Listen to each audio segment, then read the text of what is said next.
عمرك سمعت عن جملة انجليزية بتقول الكارما إذا بيتش؟ طب انا النهارده جاي اقول لك يعني ايه كارما اصلا من غير دخول في كلام كتير. انا عمر ايه الكل في الكل، ودي حلقة جديدة من الكل في الكل. ودي الكارما بكل سهولة هي مصطلح هندوسي بمعتقدات هندوسية من الديانة الهندوسية اللي احنا ملناش اي دعوة بيها اطلاقا. انا جاي اقول لك ترجمة الكارما باللغة العربية في حياتنا كمسلمين وكعرب وكبشر عموما هي ايه؟ كما تدين تدان.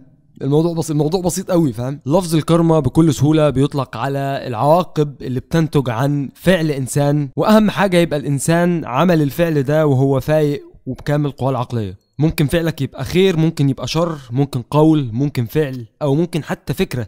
بس زي ما قلت لك لكل فعل رد فعل، وتقريبا ردة الفعل اللي بتتاخد على فعلك بتبقى خارجة عن ارادتك اطلاقا. نرجع تاني لمصطلح الكارما اذا بيتش. عمرك سألت نفسك امتى الكارما بتكون بيتش؟ لما بتاخد قرار في اي مجال او في اي حاجة في الدنيا ان انت هتعمل حاجة معينة من غير ما تفكر الحاجة دي عواقبها ايه. طب ليها عواقب ولا لا اصلا؟ انت قدام الامر الواقع، فانت هتعمل الحاجة دي خلاص، مفيش مفر، وانت برضو بكامل قواك العقلية. انا ده كله بحاول اوضح لك معنى الكارما بالعربي من غير ما اشرح لك هو يعني ايه بالهندوسيه، يعني ايه بالسخيه، يعني ايه باليانيه. مش هخلص لو يعني بالبوذيه، بالطويل. الموضوع كله عباره عن عواقب افعال. طب هل الكارما دايما بتش في حاله ان انت خدت قرار وحش؟ الموضوع ملوش اي قواعد، الموضوع ملوش اي اسس. الموضوع بيبقى متمحور حوالين ناحيه الناس اللي حواليك، الناس اللي استقبلت فعلك الوحش وحللته كويس وقرروا ردة فعلهم هتبقى ايه. فعموما مشكلة من المشاكل اللي بتخصنا كمصريين او كعرب في التعامل مع المشاهير هي ان احنا مش بنعرف نكنسل مشهور.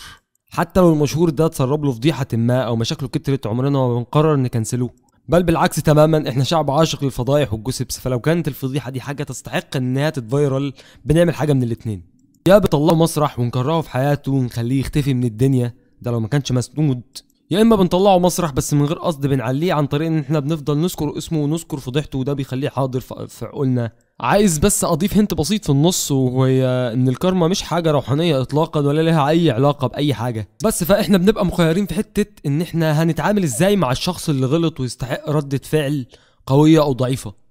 كل حاجه بنعملها تجاه المشهور اللي غلط ده بتفرق في مصيره بعد كده، وده اللي بيحدد اذا كانت كارمته هتبقى بيتش ولا مش هتبقى بيتش ولا حاجه، والدنيا هتعدي وهتمشي بالحب. فانا معايا اكتر من مثال، مفيش واحد فيهم شبه التاني، وتقريبا كلهم مختلفين عن بعض وانواع اخطاء مختلفه عن بعض.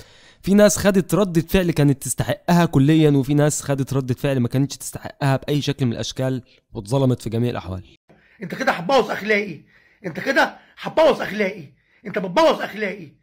شكرا. بدون ذكر اسماء، في المثال ده بالذات ممثله ما اتسرب لها فضيحه ما مع مخرج ما، كان المفروض ان الاتنين اتفضحوا والطبيعي ان الاتنين يتكنسلوا ويترموا ورا الشمس، بس لا، المخرج اختفى فتره ورجع يعمل شغله واخراجه عادي تاني بكل سهوله. بينما الممثله اللي مش بدافع عنها اطلاقا عشان هي زيها زي المخرج بالظبط، اتكنسلت من المجال كله بعد الفضيحه دي عشان محدش سندها، على عكس المخرج اللي اتسند من النقابه بتاعه المخرجين. ما انا قلت مهنته يا اسطى، في ايه؟ وقت هو في حاجه اسمها نقابه المخرجين اصلا؟ ثواني، هو اتسند في جميع الاحوال وهي ما اتسندتش ولا حاجه. فاللي حصل في الموضوع ده ان احنا خدنا قرار صح في حق الاثنين، وان احنا عايزين نمحيهم ونكنسلهم عن طريق ان احنا نشير الفيديو، فاهم؟ انا بريء والله العظيم من المريض اللي دخل يسرج دلوقتي حالا ده. بس فردة الفعل الطبيعيه اللي احنا خدناها وقتها ان احنا حاولنا نكنسل الاثنين ونرميهم ورا الشمس، بس اللي حصل ان المخرج عرف يتعدى وكرمته ما كانتش بيتش اطلاقا، بينما الممثلة اتكنفلت على وشها وكرمتها كانت بيتش بكل الاشكال الممكنة. المثال التاني في الموضوع كان كمان مرة عشان ما لاقيش نفسي متكنسل بعد يوم بعد الفيديو بيوم. انا مش بؤمن بالمصطلحات البوذية ولا المصطلحات الهندوسية، انا راجل مسلم سني الحمد لله يعني.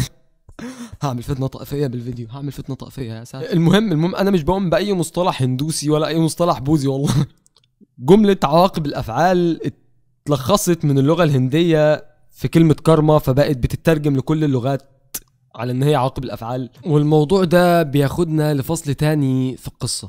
صامولي ليالي بون صامولي. اللي ممكن يخلي شخص ما يعرفش يتعامل مع الكنسلة، ما يعرفش يتعامل مع ضغط الكارما، كل الظروف اللي حواليه تتسخر في ان هو لا، انت اوت، انت براها. نرجع بالزمن لسنة 2019، تقريبا وقت الساوند تراك بتاع دايلر او عبد العزيز. صعب تلاقي فعل اليوتيوب ما يعرفوش او ما تابعوش او حتى ما سمعش اغنيه صامولي، اغنيه مدرسه. عزيز كان طفره في مجال صناعه المحتوى، للاسف طريقته اسلوبه كانوا مختلفين عن اي حد، وهكذب لو قلت اني ما كنتش بتابعه. دلوقتي هموت من الكرنج. دايلر كان مراهق، ظهر على اليوتيوب مراهق، نجح وهو مراهق، وللاسف عمل فلوس كتيره قوي وهو مراهق. وطبعا مراهق عنده 18 سنه مسك كميه الفلوس دي، هنضيف له القليل من قله الرقابه من الاهل، للاسف هيبوظ الدنيا. وده بالظبط اللي عمله دايلر سنه 2021 تقريبا. اتقبض على دايلر في الامارات وهو معاه حشيش ونسوان. ما تحاولش تجملها حشيش ونسوان. اتحبس 6 شهور وطلع فاقد كل حاجه، اصحابه وعلاقته باهله وجمهوره، وتمت كنسلته من اغلب سكان الوطن العربي تقريبا. وده اللي خلى دايلر شخص عنده حوالي 20 سنه 21 سنه عامل ثروه ورد سجون وخسران كل حاجه الا جزء صغير من فلوسه، حاول يرجع بيه للساحه بكل الطرق الممكنه عشان يفهم الناس ان ده طش مراهقين، بس محدش فهم ولا حد هيفهم. انا اخترت عزيز بالذات كمثال للناس اللي معرفتش تتفادى الكارما، وكارمتها كانت بيتش بكل الطرق الممكنه، عشان زي ما قلت لك هو كان مراهق طايش معاه فلوس واهله مش واصيين عليه بشكل كبير. ونسيت اقول لك ان هو متربي اصلا اغلب طفولته في امريكا، فكل الظروف كانت مهيئه له ان هو يعمل كل حاجه غير صالحه، فكان يستحق على الاقل ان الناس تسمعه او تديله فرصه تاني. كمان مثال للكنسلة، بس المرة دي مستحقة بنسبة 100%. سعد المجرد اتكنسل، بس مش هديله وقت من الفيديو غير انه هو اتكنسل بسبب جري ورا بتاع. اغتصب واحدة، رفعت عليه قضية، زنجفته وخدت منه تعويض بمبلغ وقدره نص ثروته تقريبا، سابته في الحبس بيغني للشاويش انت معلم عشان يزود له شوية عدس على العشاء. دول مثالين للكنسلة، ناس اتكنسلت فعليا، واحد مستحق 100% وواحد كان محتاج حد على الاقل يرشده او يسمعه او يديله فرصة في الاخر. طب ثواني، هل معقول مفيش ناس مصريين وقعوا تحت بند الكنسلة وفعلا اتكنسلوا؟ تقريبا ما اظنش. تعاملنا الوضيع للاسف مع الاشخاص اللي بيغلطوا غلط مؤدي للكنسلة بيخليهم يفلتوا بكل سهولة. زي مين؟ توضيح بسيط بس، انا هنا مش جاي اقول يا جدعان تعالوا نكنسل فلان عشان كذا، انا بس بوضح صلب الموضوع. احنا مش بنعرف نكنسل.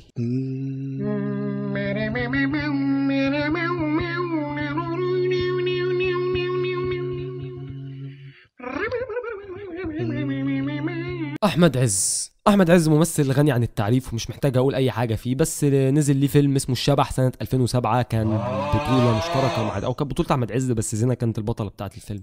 قوه العلاقه بينهم، اتجوزوا جواز عرفي باين او جواز مدني، المهم في الحالتين جواز حرام عشان مش على سنه الله ورسوله.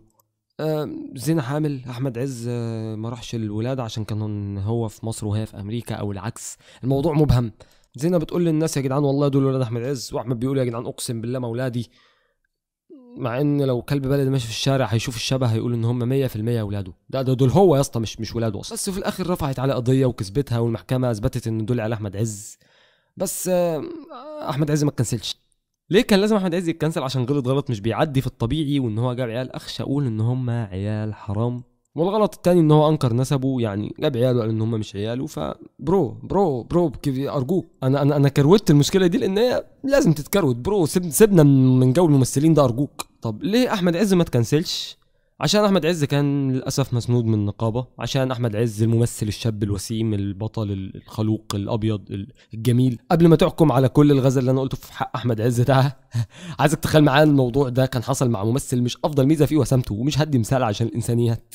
يعني كنت هتلاقي الممثل ده شغال عسكري متابعه عند الاستاذ اشرف صبحي تاني يوم بالليل. المهم الكارما ما دستش على احمد عز، وعرف بشكل ما يتفادى الموضوع ويطلع منه بسبب تعاملنا وبسبب سندة النقابه زي ما قلت. وده اللي بياخدنا لجزء اخير في القصه، وهو جزء الدكتور ممدوح نصر الله. ممدوح نصر الله برضه مش محتاج اذكر هو مين، لانه مسمع في مجال اليوتيوب كليا، واللي ما يعرفوش هو يوتيوبر مصري بيتكلم في الكوره، مشجع لنادي ارسنال، نادي الاهلي، نادي ريال مدريد، نادي انتر ميلان، نادي الازدواجيه. وبصفتي كمشجع لنادي ارسنال انا كمان هكذب لو قلت اني ما كنتش بتابعه وبستنى فيديوهاته بعد كل ماتش الارسنال، وكنت بستنى فيديوهاته وهو بيدردش على قناته التانية اسمها MNEU، وكنت دايما شايفه مثال للشخص العاقل المناهض المناضل الناجح، وفي بعض الاحيان القدوة. بس كل ده اتغير في شهر رمضان سنة 2024 في حلقة من حلقات برنامج فوازير ابو عمر، البرنامج اللي انا بستناه حلقة بحلقة كل رمضان. ابو عمر كان مستضيف الدك ممدوح نصر الله ومحمود مهدي، وانا شفت الحلقة دي اول ما نزلت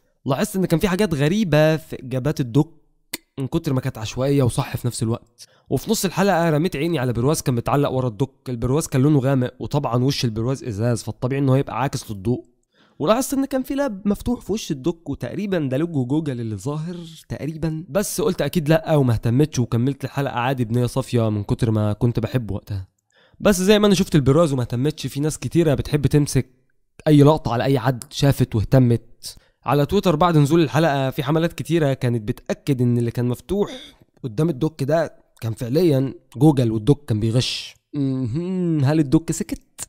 لا، الدك قرر اوحش قرار ممكن ياخده في الموقف ده، وهو الانكار. طلع قال ان المكالمه كانت على جوجل ميت، فطبيعي لوجو جوجل يكون ظاهر. يا جدعان انتوا وحشين جدا، انتوا سيئين، احسنوا الظن في خلق الله. بس الحملات دي فضلت مكمله، واثبت ان هو كان فعليا فاتح جوجل بكذا صوره من الحلقه اللي انا اتمنى ان انا الاقيها عشان اجيب منها اللقطات، او ممكن ما اجيبش لقطات، معرفش. اوحش قرار خد الدك زي ما قلت لك ان هو انكر. طب ليه؟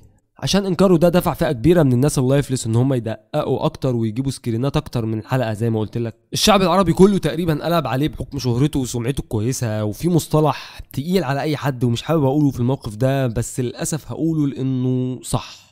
ادعاء الفضيله. لو انت بتحاول جاهدا انك تظهر انك شخص كويس، بس انت تقريبا عكس كده خالص. ممكن تكون كده فعلا، بس شخص فاضل صعب يطلع منه تصرف زي ده في رمضان وفي مسابقه كلها هزار وروح حلوه غير تنافسيه اطلاقا، لانها مع صاحبه محمود مهدي الغني عن التعريف برضو، اللي بالمناسبه في اول لايف ليه عبر عن استيائه من تصرف الدك، بس بعدها تقريبا حلوا المشكله وصفيوا لبعض اتوقع. طيب ليه الدك عمل كده اصلا؟ عشان بكل اختصار الكسبان في كل حلقه كان بياخد مبلغ مالي مش قليل طبعا بالريال السعودي، فهو ضحى بكل حاجه وبص على شهوته في لحظه شيطان وقرر يغش تقريبا يعني عشان ياخد الفلوس. يعني مش عايزين نخش في نوايا الناس، بس المهم هو خسر المبلغ كله في اخر سؤال. اصلا الدك طلع اعتذر بعد ما كل حاجه اثبتت ان هو كان بيغش فعلا، واتمنى يكون تاب الى الله من تصرف زي ده. زي ما هو واضح فئه كبيره منهم انا للاسف ما قدروش يتقبلوا الدك بعد تصرف زي ده، وقرروا ان هم يكنسلوه، بس بسبب شعبيته وانعداله من بعدها قرر يحافظ على جزء كبير من جمهوره، بس برضه خسر فئه مش قليله اطلاقا. والدك هو اكتر واحد انا مش عارف احدد اذا كانت الكارما عملتها معاه ولا لا. اتمنى تقدر تتحكم في تصرفاتك وتوازن اخطائك على حسب احجامها، وما تقعش تحت بند الكنسله في يوم من الايام. او لا صح، نسيت ان احنا مش بنعرف نكنسل.